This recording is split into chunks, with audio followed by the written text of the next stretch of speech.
First Berserker Khazan is the most terrible piece of game I've played recently. I mean, come on, the bosses were too hard, it has an anime art style, and worst of all, it's a Souls-like. So yeah, just terrible, is what I would say if I had mental issues. This game has cemented itself as one of my personal favorite Souls-likes of all time. There's a lot to like about the game. The overall gameplay, specifically the combat, the art style and art direction is really cool, and the bosses for the most part were engaging and managed to feel different from one another.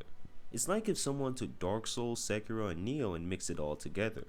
But despite the amount of great things it has going on, it isn't without its flaws, but I can confidently say that the good definitely outweighs whatever bad this game has. Now, First Berserker takes place in the DNF universe. Now, I'm not exactly an expert on that universe, honestly I don't know much about it at all, but it's still pretty cool that the game is tied to a larger world like that.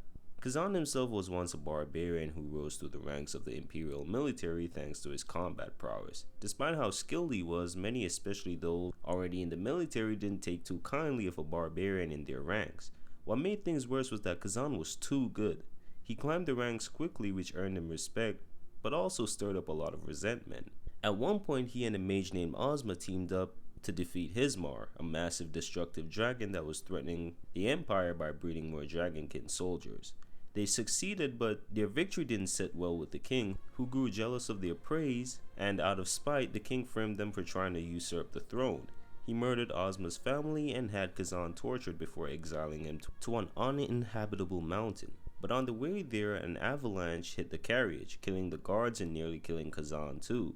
That's when an entity known as the Blade Phantom possessed Khazan's body, and with these newfound powers given to him by this entity, he sets off to get his revenge, and that's where the game really begins. Now that's a really good way to create a backstory and set up the game. And speaking of that, let's talk about the gameplay. The most standout thing about First Berserker Khazan is its gameplay, specifically the combat. Out of all Souls-likes I've played, this game has my favorite combat system by far, mostly because it's similar to Sekiro. Now, apart from deflections and skill, that's where the similarities end, because while Sekiro feels like a dance, with each boss having their own unique flow and path they follow with their moveset that feels super smooth and rhythmic, First Berserker is a bit different. Yeah, obviously you can deflect and all, but the bosses feel more like your standard Elden Ring bosses except on crack. They have mix-ups, delayed attacks, and some weird unorthodox movements, so the encounters feel less like a dance and more like a bar fight. What's crazy about this is that I've always wanted a Souls-like game with the combat system being a mix between traditional Souls and Sekiro, where the bosses feel more like your typical Souls boss while the combat feels similar to Sekiro. And I wanted that specific dream game to also implement a perfect dodge mechanic as well. And this game nailed all of that. Playing it scratched all the itches I didn't even know I still had. The only thing I really wish they had more of is weapon variety. And speaking of that, let's talk about the weapons in the game.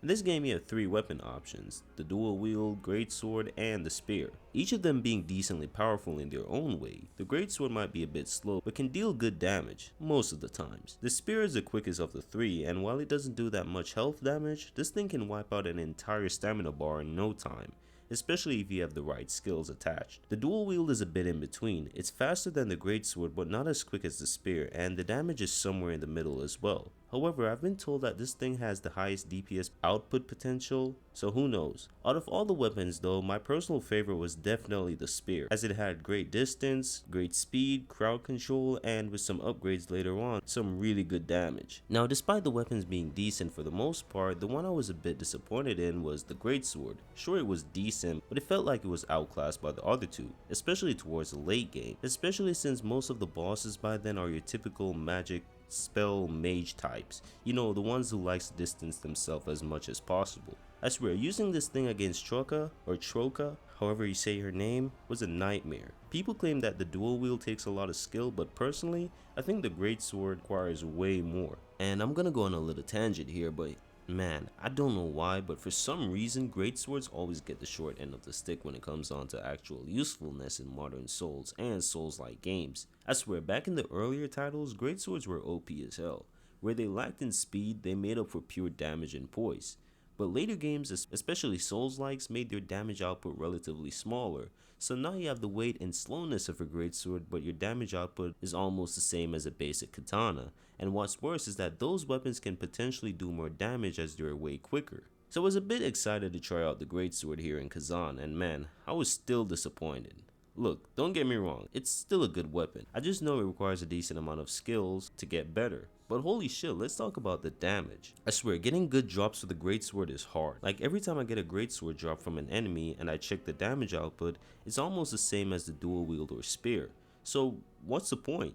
Sure, it does a bit more damage in one hit, but for most of the late game bosses, one hit is all you're gonna get with it. I just wish it was a bit faster and did more damage, but hey, I'm just an unskilled mofo, so maybe that's it. I'm pretty sure there's already a guy doing a no-hit greatsword only run with a blindfold playing on a dance pad or some shit. But apart from that, the weapons are good for the most part, even though I wish there were a bit more options. Also, you have a transformation that you get mid-game. It's not super powerful or anything, but it's cool to have, mostly because it looks cool and it's like your get out of jail card or whatever when it comes on to nearly dying. At least that's how I used it. But yeah, despite it having not so great damage, it was still pretty cool to have. Now let's talk about the level design. This is gonna sound a bit negative, but I'm not the biggest fan of it. Sure, at least the levels aren't a straight line, but man, I think they could have done a bit more with them. First, let's talk about the appearance. While some areas in the game definitely stood out like the actual first and last areas, I think the levels weren't all that interesting to look at, if you know what I mean. Like, it's always some dungeons, caves, ran down villages, or destroyed castle outskirts. They just don't wow me. And I know this is probably a hot take, but take Lies of P for example. The game is known to have a super linear level design to the point where it felt like a straight line. And this was one of the main criticism for the game. Now me personally, I didn't mind it too much, as I'm mostly there for the boss fights. But at least the game had a lot of beautiful or just standout looking areas. First Berserker again has some decent looking ones, but everything just felt grayed out and just boring. Again, in terms of appearance. Another thing I didn't like about the level design was the enemies, or in better words, the abundance of them. I swear, the game finds a way to put the most annoying ass enemies and cram them together. My issue isn't necessarily the amount of them, as it's fairly easy for Khazan to handle crowds. It's the type of enemies they put together. They always put a super tanky beast or a knight with a couple of archers and dogs right beside them. The bats are literally the worst enemy type in my opinion because they choose to put them on some type of ledge, and what's worse is that they're super tanky. And this gets worse towards the mid to late game. Another thing I didn't like is how long some of these levels were. Okay, before you get mad, just hear me out. There's nothing wrong with long levels, but for me the levels felt like they had a lot of nothing in them. It's just a bunch of enemies and finding specific keys or whatever to open up the main progression route. That's it. Now you might be thinking, but isn't that what makes a level? And yes, you're not wrong, but at the same time, they just felt unnecessarily long. Like there's just something missing from them. And when it comes on to the bonus missions, man, I genuinely hated them. They're basically just a remixed version of the main missions with a crappy reskin boss fight at the end. Okay, so I know this is coming off as negative and all, but again, the levels are fine in a general video gamey sense, if you know what I mean. But they weren't that fun to explore, at least to me. Now let's talk about something more positive, and that's the boss fights. The thing I'm most interested in when it comes down to these type of games. I've said this many times already in different videos, but bosses are usually the most important part of any Souls-like, apart from the combat of course. You could have the best combat ever, but if the bosses are terrible or mid, that alone makes me not want to replay the game. But if the bosses are super good and the combat is mid, then I would at least want to keep playing. In Khazan's case, you already know the combat is fantastic, but how does the bosses hold up quality wise? Well, they're actually good. Now I know that just good doesn't sound that exciting, but that's because they just have one issue. And I wouldn't even call this an issue, as the way you play it has a lot to do with this. And to be fair, it's only apparent towards the middle to late game. But what I'm talking about is the boss's health. These guys are damage sponges. I swear, you could be fighting bosses doing all sorts of combos for like a minute or two straight, then you look at their health only to find out that you were just tickling them the whole time. This can get discouraging at times. And to be fair, I do know why they did this. One, so you can't brute force your way through the boss fights by just doing high damage. You actually have to learn the boss's moveset, and that is something I really love. And maybe the bosses would be too easy if they had a lot of health. But here's the thing, I don't think they actually would be pushovers.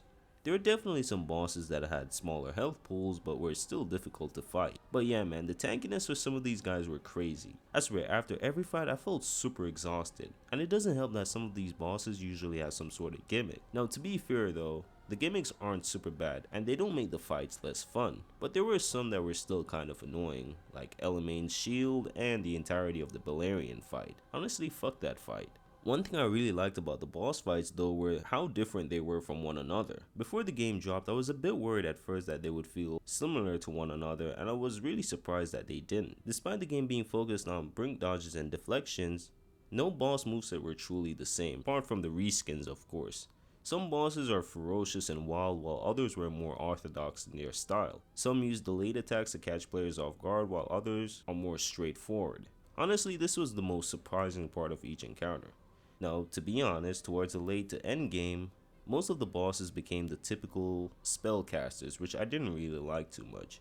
Sure, some of them like the final boss were fun, but some were just annoying to deal with. But overall, the bosses were really solid for the most part. The final thing I wanted to talk about just a little bit is the story. Now, I'm not going to waste your time. The story isn't really that deep or anything, so I won't spend too much time talking about it. And honestly, the story not being deeper or more complex isn't even an issue because at the end of the day, most people are just here for the gameplay. But to be fair, it does get interesting towards the very end. But I still do have some complaints.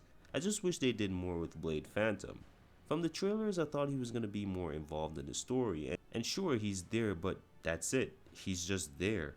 And while he does start off the game being the somewhat evil, oh I want to take over your body to fulfill my plan type of guy, he does calm down a bit after the first level.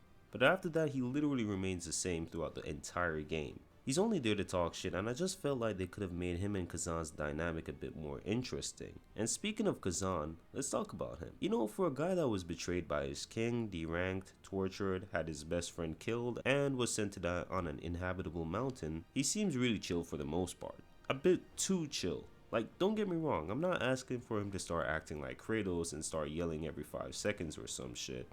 But man, I just wish he showed more emotions. It's almost like bro's too nonchalant to even give a fuck about his own revenge story.